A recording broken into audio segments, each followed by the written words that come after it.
Durante um longo período, a Áustria enfrentou uma falta de autonomia e independência genuína. Entre 1867 e 1918, o país ficou preso dentro dos limites da dupla monarquia da Áustria-Hungria. No entanto, sua derrota na Primeira Guerra Mundial marcou o início de uma divisão. Foi nesse ponto que surgiu a República da Áustria Alemã, mas sua existência foi breve, sendo substituída em setembro de 1919 pela Primeira República Austríaca.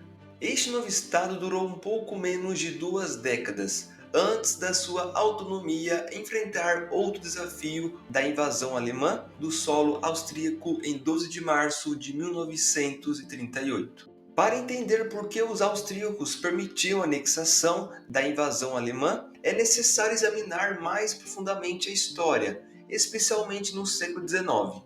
Por volta do fim do Sacro Império Romano-Germânico, em 1806, já se discutia a criação de uma grande Alemanha para unificar os estados alemães menores. Os austríacos, especialmente sob os Habsburgos, queriam liderar essa união. As conversas sobre essa federação persistiram até a dissolução da Confederação Alemã em 1866, que excluiu explicitamente a Áustria de qualquer união alemã.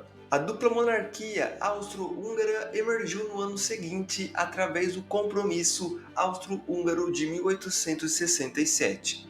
Embora esse acordo tenha proporcionado à Áustria uma forma de união, muitos austríacos permaneceram fiéis apenas à Alemanha, defendendo o fim do Império em favor de uma união. Quando a Áustria-Hungria finalmente se desintegrou após sua derrota na Primeira Guerra Mundial, a Áustria Alemã foi estabelecida, com a esperança de forjar uma nova parceria com a Alemanha. No entanto, os Tratados de Versalhes e o de Saint-Germain, em 1919, frustraram as esperanças de uma unidade entre Áustria e Alemanha.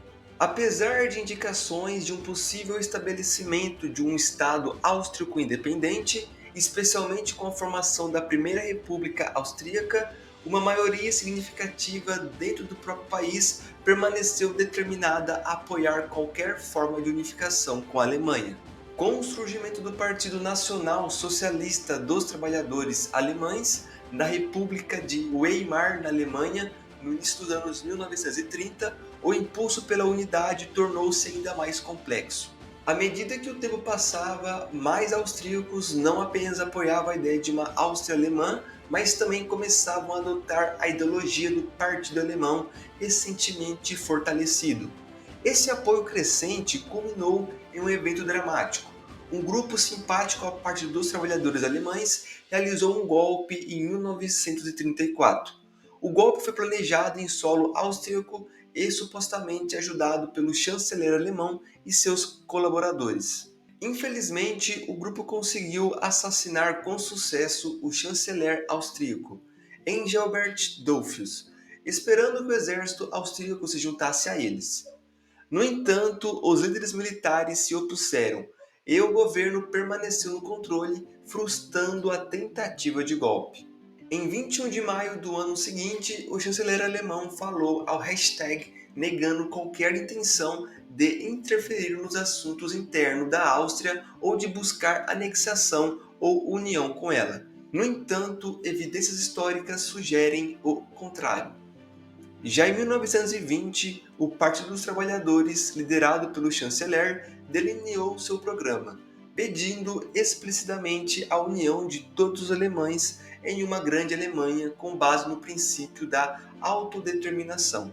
Adolf Hitler, em um ensaio em 1921, foi ainda mais radical, defendendo a incorporação dos 10 milhões de alemães na Áustria ao Império e a derrubada dos Habsburgos, que ele criticou severamente como a dinastia mais miserável que já governou.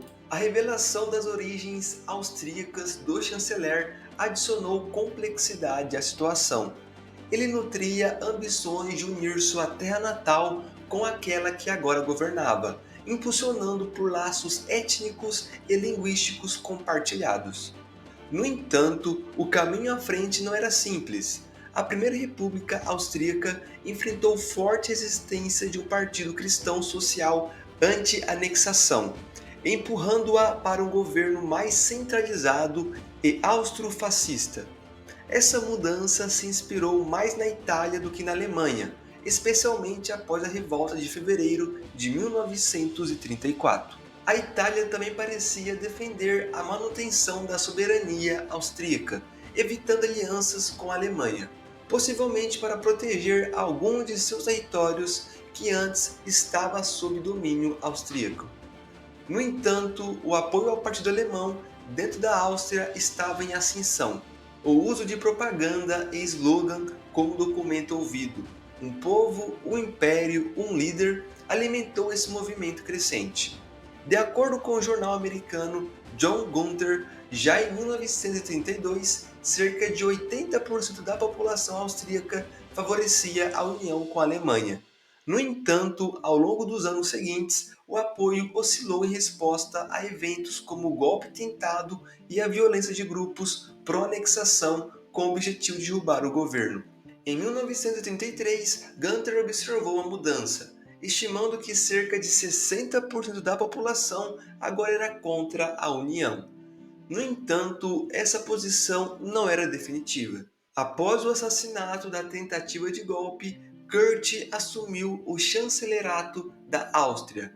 Seu governo tomou medidas para deter aqueles que defendiam a união com a Alemanha, colocando-os em campo de internamento.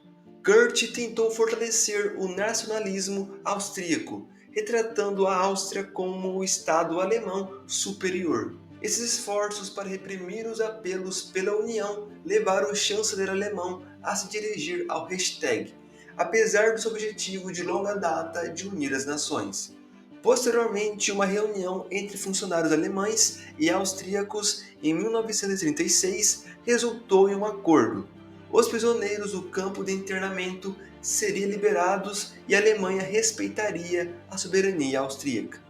No entanto, a Áustria estava obrigada a se alinhar com o Estado alemão em seus assuntos externos. Em troca de abster-se de mais violência contra o governo, a facção pró-anexação na Áustria recebeu representações no gabinete. Embora esse acordo tenha momentaneamente suavizado as tensões para Kurt, ele ainda era pouco confiável.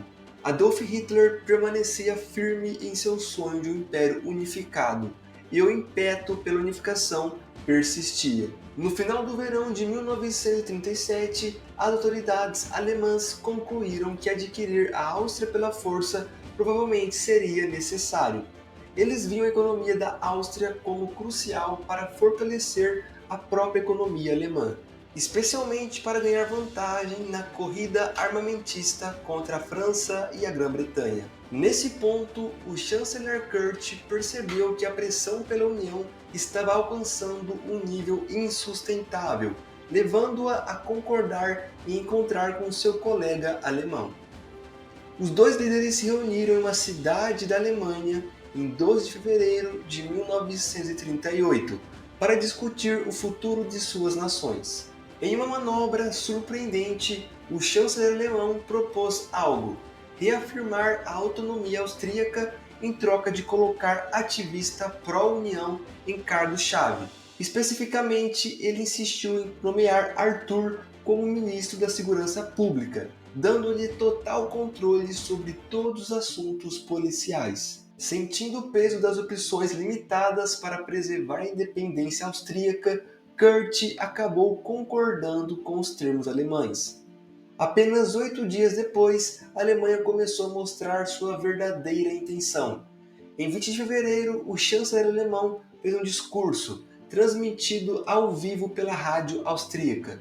Ele afirmou claramente que o Reich alemão não toleraria mais a supressão de 10 milhões de alemães dentro de suas fronteiras, referindo-se diretamente aos alemães na Áustria e na Tchecoslováquia. No mês seguinte, em 9 de março, o pressionado chanceler austríaco convocou um referendo nacional sobre a anexação.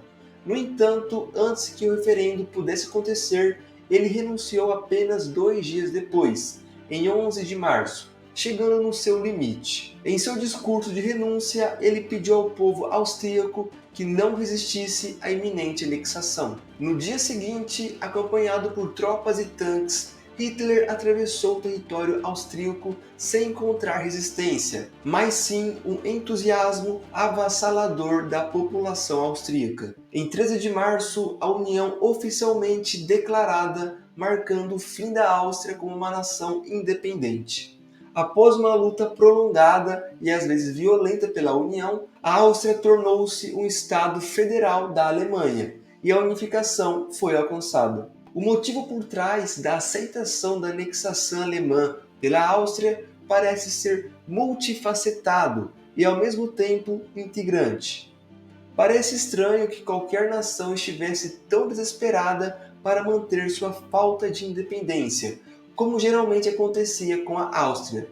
No entanto, com a etnia, idioma compartilhado e uma parte significativa da população defendendo a União, alimentada pelo nacionalismo em um período tumultuado e sem aliados verdadeiros, a Áustria acabou se integrando à Alemanha. E bom, entusiastas, por hoje é isso. Se você curtiu, já conto com o seu apoio. Tenha uma ótima semana e nos vemos nas próximas aventuras históricas.